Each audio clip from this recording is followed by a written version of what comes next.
Hey guys, my name is Ryan, and in this video I'm going to show you how to make some scrunchies.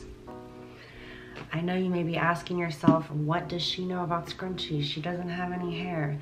Well, I used to have hair, okay? I only cut it a couple months ago. Truth be told, I didn't really wear scrunchies before either, but I really like wearing elastics on my arm. It's just a habit I have now. So you can wear it on your arm instead, and it's super freaking cute. So this is the one that I make in the video, but of course you can make it a lot of different ways. I chose to make it two-toned, so it's one color on one side and another color on the other side. And I also chose to make it really wide, but you can make it a lot thinner. Like this one, I used a really thin weight yarn for this one, so that's why it's really tiny. And I like wearing this one. Isn't that just freaking cute? That's just cute, come on. And then I made this one, which is like a big hunkin' one. It's less elastic. I feel like the bigger yarn and the more stitches you add, the less elastic it is, but it's still fun to wear as a bracelet. You'd have to put it over a bunch of other elastics, which I know is a thing that people do anyway. So that one's cute. And then this one is my fail one. You'll see it in the video, but I used way too big of yarn, and now it's like, you know, like it stretches way too much, and even for a bracelet it's kind of like extreme. So you definitely have to use thin yarn. So yeah, this is what we'll be making in the video, and if you are interested on how to make this little guy, keep on watching. Okay. So some of the things you're going to need for this project are a 16-inch 4mm circular needle,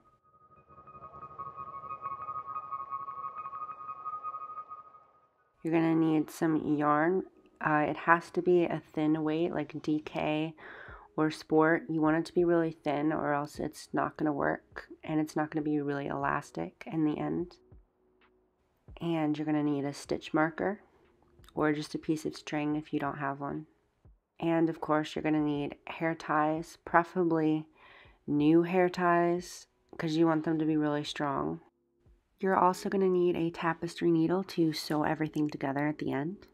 And the last thing you're going to need is something to stretch your scrunchie around when you're sewing it. I just use this book, and it just has to be a little bit smaller than your elastic. Before I begin the tutorial, I just want to show you what it'll look like if you use too thick of yarn. This is my first iteration without looking at anybody's pattern or anything, and it's super thick and the elastic isn't very elastic anymore, so that's why you got to use thin yarn.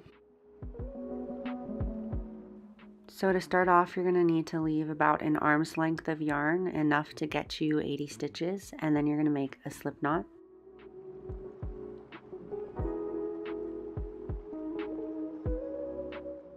You're going to put that slip knot on your needle, and you want to make sure that the yarn attached to the ball is on your left and the cut end is on the right.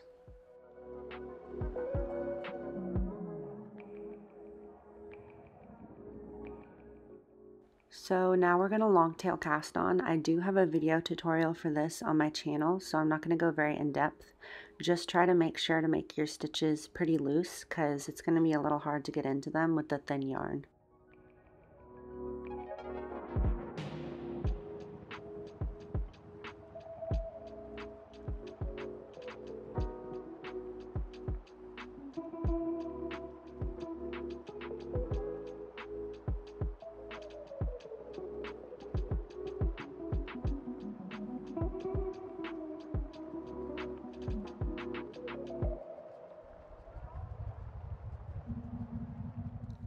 $80 stitches is going to seem a little tight for a 16-inch needle, which it is, but once you do the first round, it'll be way easier and you'll have lots of slack.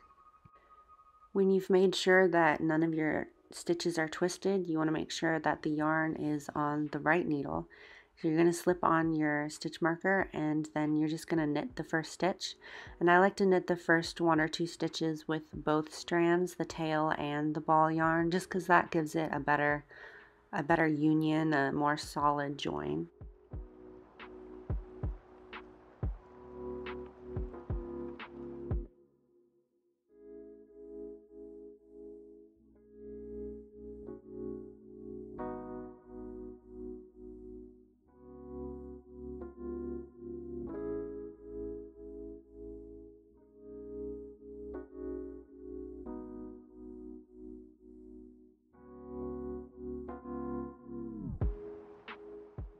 since the first round is so tight, you're just gonna have to keep pushing the stitches around the needle, but I swear once you get to the second round, it'll be loose.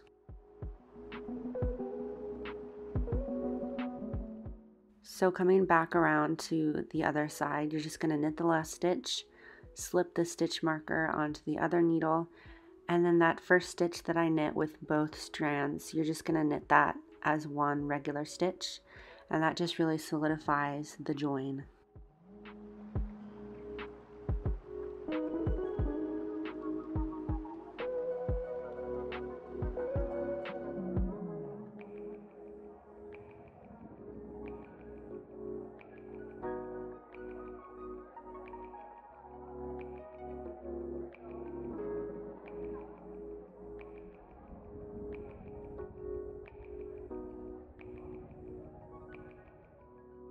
You can make your scrunchie as wide as you want. In this tutorial, I'm actually showing a very wide scrunchie, but I would say you should do at least 2 or 3 inches just to make sure that the folds of the scrunchie don't get too tight.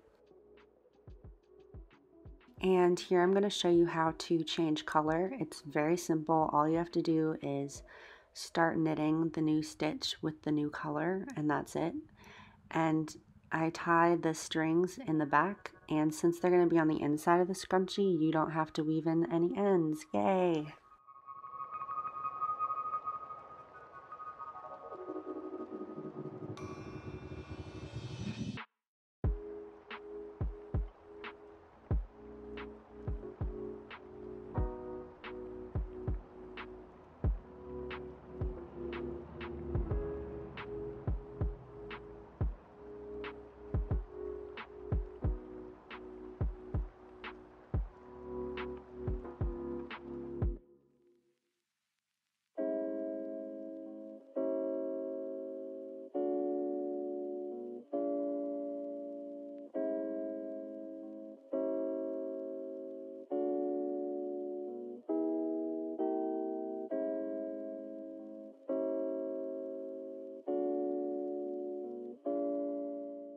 So yeah, I might have made mine excessively wide, but this is what I have in the end. I think it was 2 inches, so 4 inches in all.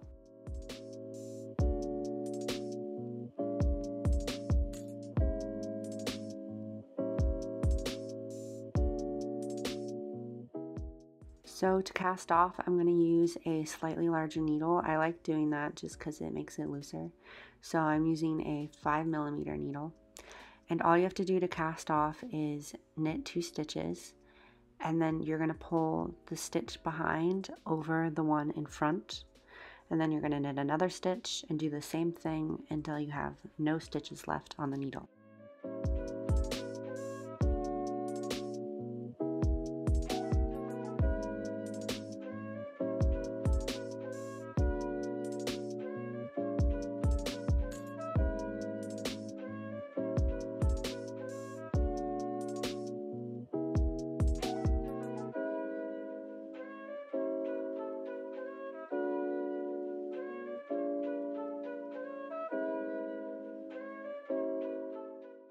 At the last stitch, all you have to do is pull the yarn through and make sure to leave a long tail. I'd say about 3 or so times the length of the scrunchie.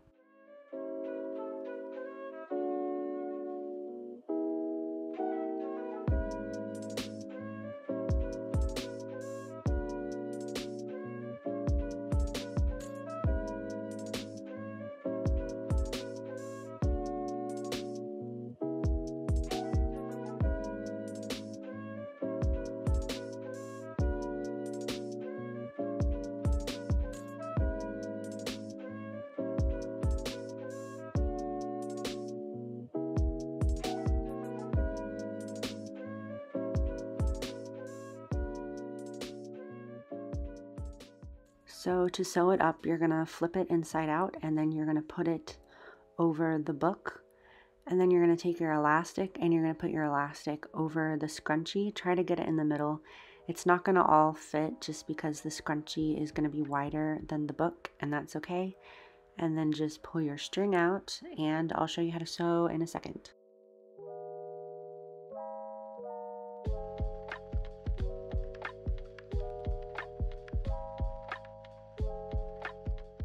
So once you thread your needle, you're going to want to line up your stitches. You want the first stitch and the last stitch on both sides to line up, and you should see bumps at the top ridges of either side.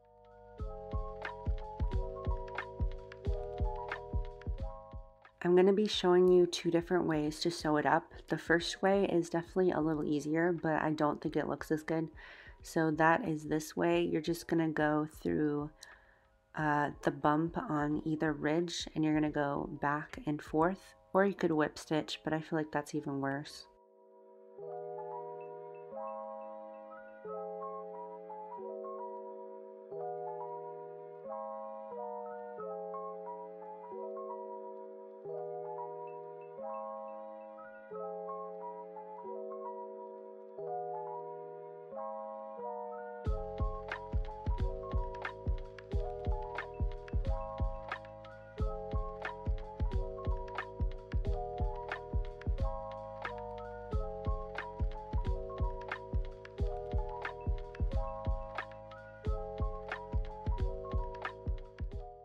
This method leaves you with this kind of ridge, which maybe you like, but I didn't really like. So I'm going to show you a second way, and I'm forgetting what this is called. Maybe it's the mattress stitch. I could be wrong. I'm not very good at sewing. But you're going to go horizontally through a V with like a stitch on one side, and then you're going to go through a stitch on the other side, always in the same direction. And that sort of draws both sides together so you get a really clean join.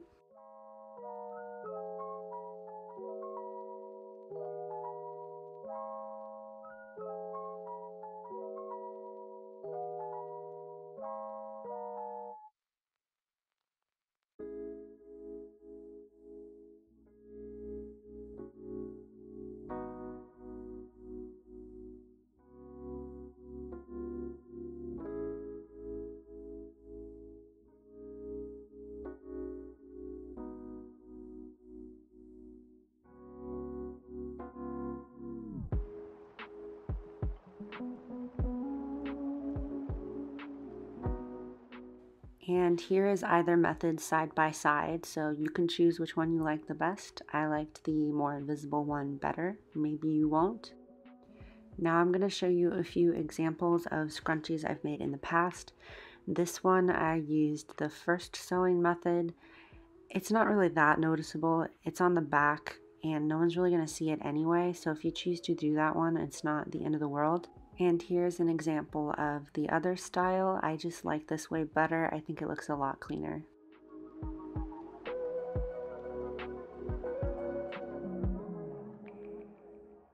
So once you've gone all the way around, all you need to do is make a little knot, and then you can just pull the string through the scrunchie and cut it. You don't have to weave in any ends because it's on the inside. Yay!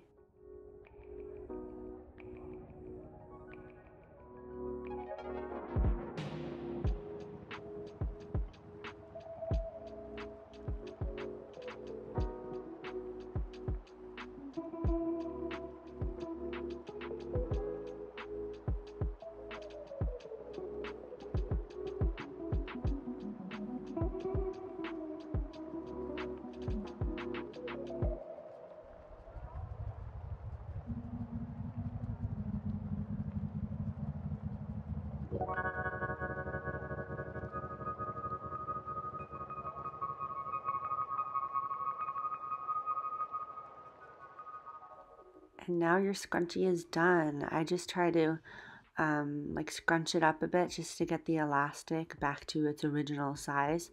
But then you're done, and I actually really like it with the seam on the outside. I show a second how you can flip the seam to the inside, but I think that doesn't look as good with the two color style that I was going for.